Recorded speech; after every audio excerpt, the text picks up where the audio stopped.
संजू अपनी माँ पर जान छिड़कता था, लेकिन प्रिया उसे सास का सामने होना भी अच्छा ना लगता था। सास के साथ रहना तो वह बिल्कुल भी नहीं चाहती थी, मगर क्या करे। इसलिए उन दोनों के बीच बीच बीच में झड़प होती ही रहती थी। अब आज सुबह प्रिया बोली, मम्मी जी, आपसे कितनी बार कहा है मैंने, मुझ पर यूं हुक्म मत चलाया कीजिए। अगर आपको रसोई में कोई काम दिख रहा है तो खुद क्यों नहीं कर लेती? प्रिया बहू कहकर बार बार मुझे क्यों पुकारती रहती हैं? मैं आपकी नौकरानी नहीं हूँ, समझे? गुस्से में प्रिया बोली, जो आपके इशारों पर नाचती रहूं। प्रिया बहू, मैं तो बस इतना कह रही थी, उसकी सास दमयंती बोली, कि आज सुबह ही मैं घर का सारा काम करके कीर्तन में गई थी, मगर 3 घंटे बाद आकर देख रही हूँ तो रसोई बिखरी हुई पड़ी है। तुमने खाना खाया, उन बर्तनों को भी तुमने ऐसे ही सिंक में छोड़ दिया है। तुम सुबह सोकर ही 10 बजे उठती हो, उसके पहले मैं नाश्ता बना देती हूँ, दाल चावल भी बना देती हूँ, सब्जी भी काट देती हूँ, आटा भी गूंद देती हूँ। तुम सिर्फ उठकर अपने लिए चाय बनाती हो। आज मुझे कीर्तन में जाना था, उसमें भी मैं आकर देखती हूँ कि मैं तो सब कुछ साफ करके गई थी, फिर रसोई इतनी गंदी कैसे पड़ी है? बस यही कहने के लिए मैंने तुम्हें आवाज दी थी, मगर तुम उल्टा मुझ पर ही भड़क रही हो। प्रिया बोली, मम्मी जी, मुझसे घर के काम वाम नहीं होते, और अगर आपको इतनी ही दिक्कत है तो कहीं और जाकर रहिए, यूं बार बार मुझसे मत कहिए। उतने में प्रिया के पति संजू ऑफिस से आ गया। संजू को देखती प्रिया के तेवर बदल गए। वो पति से कहने लगी, आज आप जल्दी आ गए ऑफिस से? आप और मम्मी जी बैठिए, मैं अभी आप दोनों के लिए चाय बना देती हूँ। प्रिया ने ऐसा दोहरा बर्ताव पहली बार नहीं किया था। वह पति संजू के सामने हमेशा यही दिखाती कि वही घर का सारा काम करती है। संजू भी हमेशा प्रिया के ही गुण गाता, इसलिए दमयंती जी चुप ही रहती थी। वे संजू को कभी यह नहीं बताती थी कि संजू के ऑफिस चले जाने के बाद प्रिया उनके साथ कैसा व्यवहार करती थी। संजू और प्रिया की लव मैरिज थी। दमयंती जी पहले इस विवाह के लिए तैयार नहीं थी, मगर बाद में बेटे की जिद के आगे उन्होंने घुटने टेक दिए थे। संजू ने प्रिया से पहले ही कह दिया था कि उसकी माँ को एक संस्कारी बहू चाहिए, इसलिए प्रिया ने शुरुआती दिनों में तो खूब संस्कारी होने का दिखावा किया, मगर वह कहते हैं ना, कुत्ते की पूंछ हमेशा टेढ़ी की टेढ़ी ही रहती है। धीरे धीरे उसने अपनी सास दमयंती को अपना असली रंग दिखाना शुरू किया। पति संजू माँ की बहुत इज्जत करता था, यह बात प्रिया भली भांति जानती थी, इसलिए संजू के सामने यही जताती कि वह घर और सासू माँ का खूब अच्छे से ध्यान रखती है। रात को अपने कमरे में आते ही प्रिया संजू से बोली, आज तो बहुत थक गई हूँ मैं संजू, पूरा दिन घर का काम करना पड़ता है। तुम्हारी माँ तो रोज भजन कीर्तन में चली जाती है और पीछे से मैं ही घर का सारा काम करती हूँ। देखो ना, फिर भी मैं कभी उफ तक नहीं करती। संजू बोला, मुझे नाज है तुम पर प्रिया कि तुम मेरे घर को और मेरी माँ को इतने अच्छे से संभालती हो, वरना ना जाने आजकल की लड़कियों को क्या हो गया है। सास ससुर की सेवा तो दूर की बात है, घर का एक काम भी नहीं होता उनसे। मेरा दोस्त राकेश तो बेचारा शादी करके फंस गया, कह रहा था कि उसकी पत्नी उसकी माँ को बहुत कष्ट देती है। राकेश का भी कहना नहीं मानती, सीधे मुंह किसी से बात नहीं करती, सुबह 10 बजे से पहले सोकर उठती नहीं। प्रिया मन ही मन उस मुस्कुरा उठी, क्योंकि वह भी तो संजू को दिखाने के लिए बात कर रही थी। सुबह संजू के साथ 8 बजे उठ जाती थी और संजू के ऑफिस जाते ही फिर सो जाती थी। संजू 8:30 बजे ऑफिस के लिए निकल जाता था तो प्रिया फिर सो जाती और सीधे 10 बजे ही उठती। दमयंती जी सुबह संजू का नाश्ता, चाय और टिफिन सब तैयार करती। प्रिया बना बनाया हुआ नाश्ता और चाय अपने पति को हर सुबह यूं प्यार से देती जैसे उसी ने सब बनाया हो। संजू तो सुबह उठते ही ऑफिस जाने के लिए नहाना तैयार होना जैसे कामों में लगा रहता था, इसलिए उसे कहाँ पता होता था कि चाय नाश्ता किसने बनाया। हाँ, संजू अपनी माँ को हमेशा शुक्रिया जरूर अदा करता और कहता, माँ आप सुबह इतने जल्दी क्यों उठ जाती हो और रसोई में क्यों इतना काम करती हो? बेटा, काम करने से कोई घिस थोड़ी जाता है, बल्कि इंसान को तो हमेशा काम करते रहना चाहिए, इससे उसका शरीर सलामत रहता है। वरना एक बार काम करना छोड़ दो तो फिर शरीर भी साथ नहीं देता है। संजू जब भी दमयंती जी द्वारा बनाए खाने की तारीफ करता, प्रिया जल भुन जाती। वह अपनी सास दमयंती जी के साथ रहना ही नहीं चाहती थी, मगर संजू माँ पर जान न्यौछावर करता था, इसलिए वह भी संजू के सामने उसकी माँ को अच्छे से रखने का नाटक करती। सास दमयंती जी सब समझती थी, मगर घर में बहू बेटे के बीच झगड़ा नहीं करवाना चाहती थी और इसी बात का फायदा उठाती थी प्रिया। आज प्रिया ने सबको अपनी माँ बनने की खुशखबरी दी थी। पूरा परिवार खुश था। अब तो दमयंती जी का काम और बढ़ गया, क्योंकि प्रिया ज्यादातर आराम करती। दमयंती जी के इतना काम करने के बावजूद भी प्रिया उनसे खुश न थी। उसे दमयंती जी फूटी आंख न सुहाती थी। संजू भी अब प्रिया की खूब सेवा करता और उसे हर पल आराम करने को कहता, ताकि पेट में पल रहे बच्चे को कोई दिक्कत न हो। दोनों पति पत्नी अपने आने वाले बच्चे के लिए ढेरों सपने संजो रहे थे। प्रिया ने आज जब बाहर से खाना मंगाया तो दमयंती जी बोली, बेटी ऐसी हालत में घर का बना शुद्ध खाना खाना चाहिए, बच्चे के लिए बाहर का खाना अच्छा नहीं। मम्मी जी आप तो चुप ही रहिए, मेरे और मेरे बच्चे के लिए क्या अच्छा है और क्या नहीं पता है मुझे। आप चुपचाप अपना काम कीजिए। बेटा कभी हम बूढ़ों की बात भी सुन लिया करो, हमारा तजुर्बा कभी गलत नहीं होता। संजू के ऑफिस से आने के बाद प्रिया बोली, संजू बुरा मत मानना, मगर मेरी ऐसी हालत में मुझे अच्छा खाना खाने की जरूरत है। तुम्हारी माँ के हाथों का खाना बिल्कुल स्वादिष्ट नहीं होता, इसलिए मुझे बाहर से खाना मंगवा कर खाना पड़ रहा है। मैं कह रही थी कि क्यों ना हम एक कुक रख ले, ताकि मुझे और मेरे आने वाले बच्चे को पौष्टिक खाना मिल सके। हाँ ठीक है, कुक रखने में क्या बुराई है, रख लो। दूसरे दिन प्रिया ने अपनी सहेली से बात करके उसके घर जो कुक आती थी उसी को अपने घर खाना बनाने के लिए रख लिया। दमयंती जी संजू से बोली, बेटा मैं दोनों समय का खाना बना तो रही थी, फिर कुक की क्या जरूरत थी। मम्मी प्रिया को खाने में कुछ स्वाद ही नहीं लग रहा है, इसलिए उसने कुक को रखा है, संजू बोला। अच्छा है ना, आपको भी तो आराम मिल जाएगा। दमयंती जी उदास होते हुए बोली, बेटा मुझे तो वैसे भी काम करना ही पसंद है, कुक को रखकर तुम लोगों ने मुझसे मेरा काम ही छीन लिया। अरे मम्मी उदास क्यों हो रही हो, आप कुक को बताती रहना कि किस तरह कौन से खाने में क्या डालना है। अब रोज सुबह शाम कुक खाना बनाने आने लगी। आदतन दमयंती जी भी रसोई में आकर देखती और कुक को कुछ न कुछ बताती। प्रिया ने जब सास दमयंती जी को रसोई में कुक को इंस्ट्रक्शन देते देखा तो बोली, मम्मी जी यह कुक आपसे कई गुना अच्छा खाना बनाती है, इसलिए आपको रसोई में आकर उसको कुछ बताने की जरूरत नहीं है। बेहतर होगा आप पूरा दिन अपने कमरे में रहिए और खाने के समय अपना खाना लेने आ जाइए। बाकी घर के कामों में आप दखल अंदाजी करना बंद कर दीजिए। हमें पता है हमारा घर हमें किस तरह से संभालना है।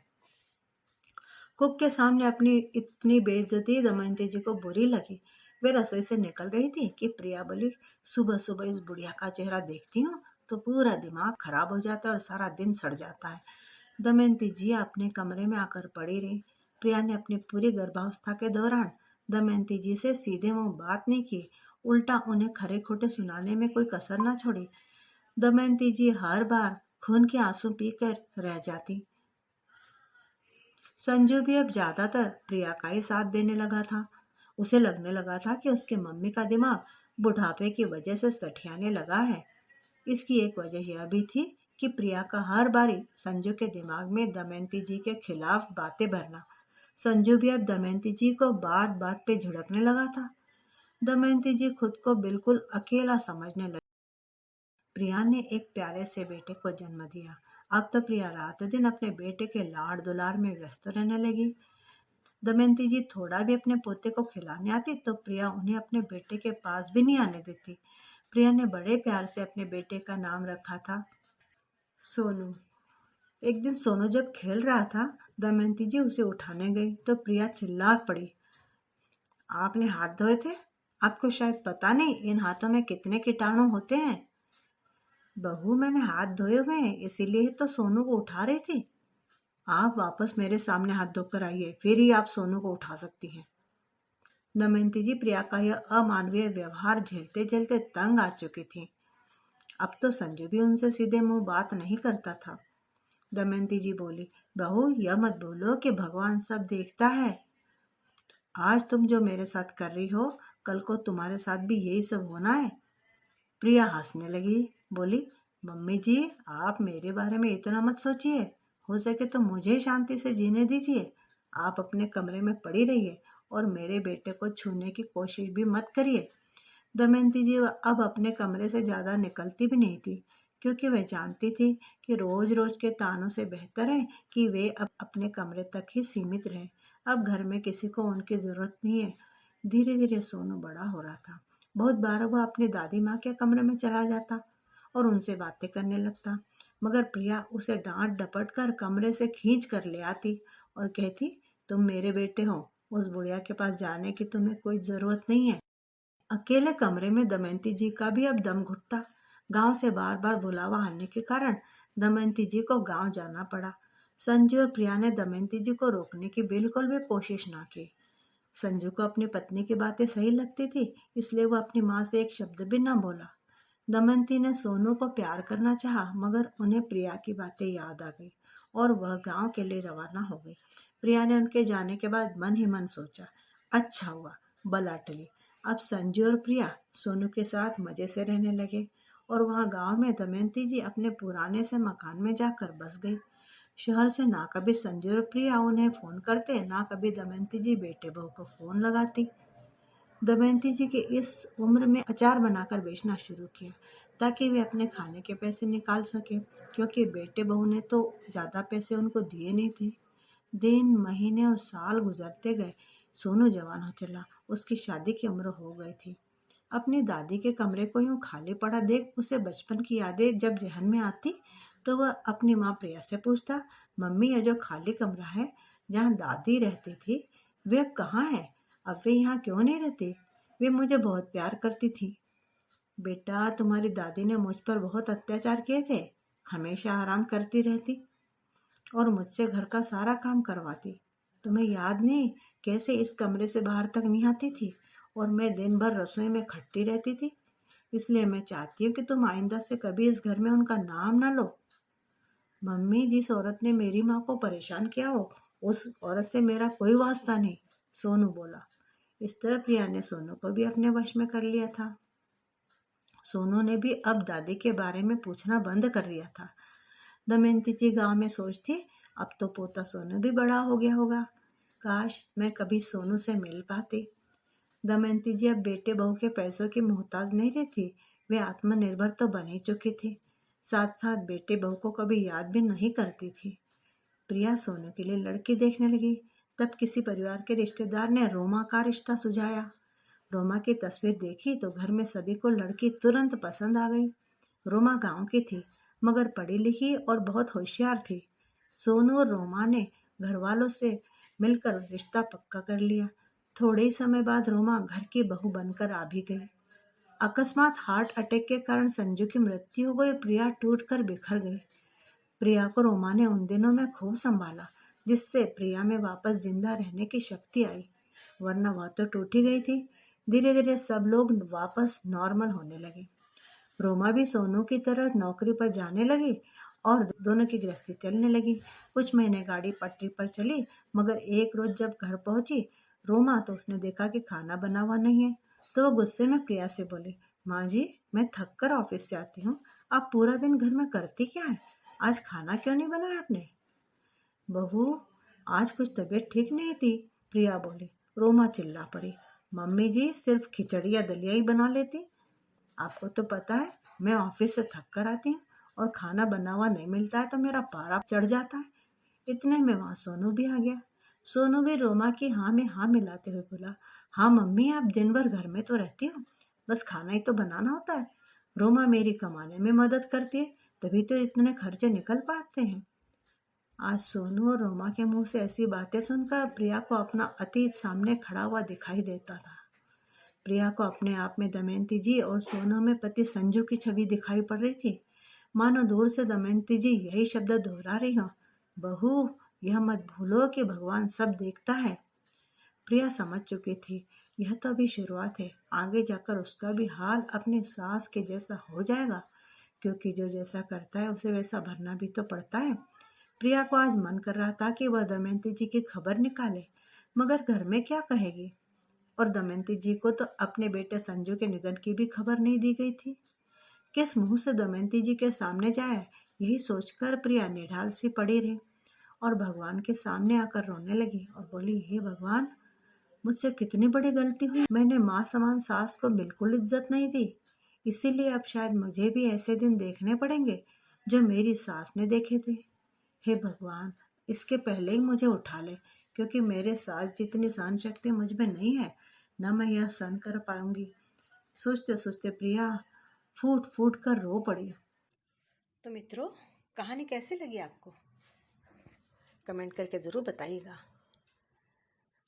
क्या परिवार का मतलब केवल पति पत्नी और उनके बच्चे इतना ही होता है? क्या घर के बड़े बूढ़े जैसे ही बच्चे का शादी कर दे तो उसके बाद में वो घर छोड़ के चले जाए? क्या उनका बस उतना ही रोल रहता है बच्चों को बढ़ाने तक? बहुआ ये नहीं सोचती कि आज आप जो कर रही हैं आपके बच्चे वही देख रहे हैं। जब आपके बच्चों की शादी होगी तब वो भी यही चाहेंगे कि उनका परिवार यानी वो दोनों और उनके बच्चे बस। कमेंट करके ज़रूर बताइएगा कहानी कैसी लगी। चैनल पर नए हो तो चैनल को सब्सक्राइब ज़रूर कर लीजिएगा। मिलती हूँ बढ़िया सी कहानी के साथ, तब तक विदा।